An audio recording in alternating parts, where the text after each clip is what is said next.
Saturday night. But first to the Carlise Grounds, where Bray Wanderers played host to Dundalk.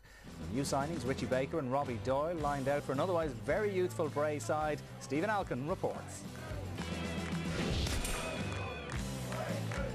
Most of the drama was packed into the start and finish of a game that was evenly contested throughout. In the second minute, Liam Burns clipped the heels of the sprightly Shane O'Neill. Referee Dave McKeown's whistle had sounded before he went on to score. The Dundalk captain was a little fortunate not to be sent off. Bray's protests surely justified. Unfortunately, O'Neill was denied by a fine Peter Cherry save.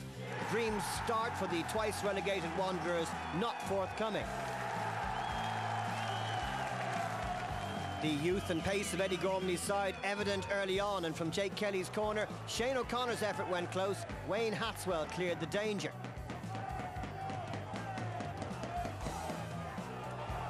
Dundalk took quite a while to get into the game.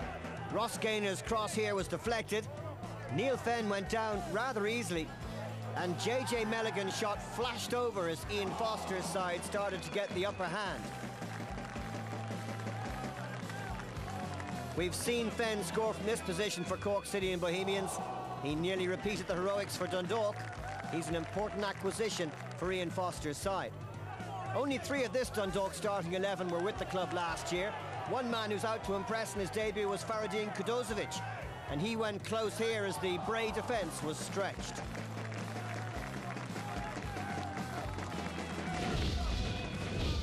With Burns off injured, Dundalk went to a 3-5-2 formation. Bray almost profited. Jake Kelly's pass to O'Neill, and again, Cherry saved Dundalk. The match was a fascinating contrast between Bray's smaller, pacier players and Dundalk's physique. O'Neill again had the chance to put the Seagulls ahead, and at this level, if you keep missing your chances, it's bound to have consequences. Dundalk finished the stronger. Fenn's cross and Kudozovic went very close. Bray hanging on in the closing minutes. This 91st minute corner proved decisive. Gary Breen's header deflected past Brian Kane in the Bray goal, and no time for a comeback by Eddie Gormley's team. As the Wanderers know well, it's a tough old game.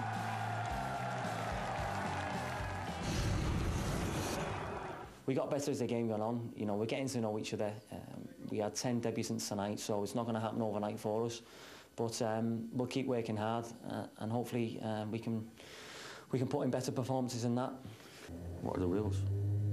He said he'll have a chat with me now in about 15 minutes. He's probably in there now scouring the rule book to see what he can come up with. But for me, there's nothing in there that can justify his decision. The decision is a plain penalty, last man. I'm going to leave it up to the viewers to decide what the decision should have been. Eddie in happy form there, not. Tony, we'll talk about that penalty incident in a second. We'll have a look at it. Just again, in a general sense for Dundalk, I mean, Ian Foster was saying that he had a new look team and it took them a while to gel. He did, and it will, and they've assembled another good squad of players. What I'm struggling to understand is that the manager that was brought in last year was set out a task to assemble a good squad of players, and he did. They achieved a good result in the season.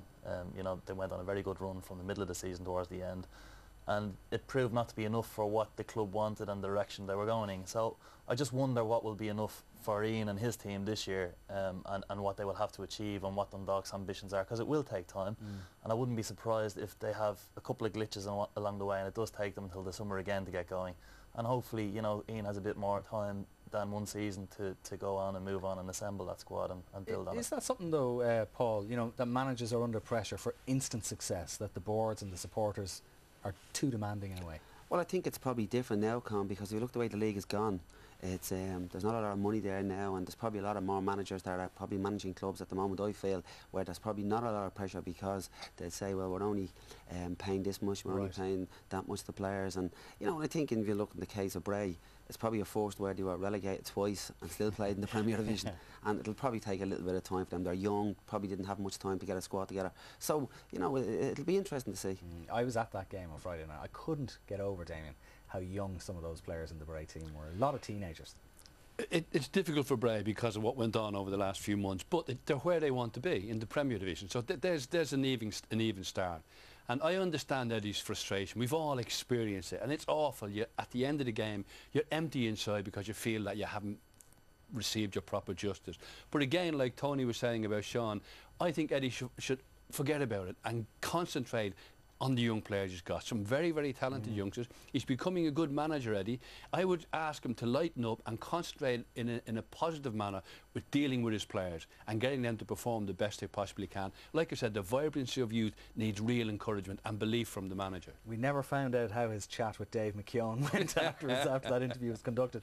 Will we have a look at the penalty incident, the one that has Yes. Eddie so frustrated? And I mean, this was the first minute of the match, the second minute. Well, I think Liam Bourne is caught because the pace of young O'Neill takes him by surprise. There's no intention from Bourne to take him down. He just appears in front of him.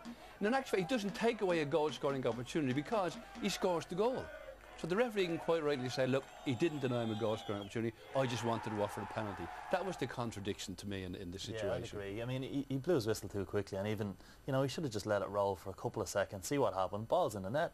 You know, at that stage it becomes irrelevant whether Burns is sent off or not. Bray are 1 up.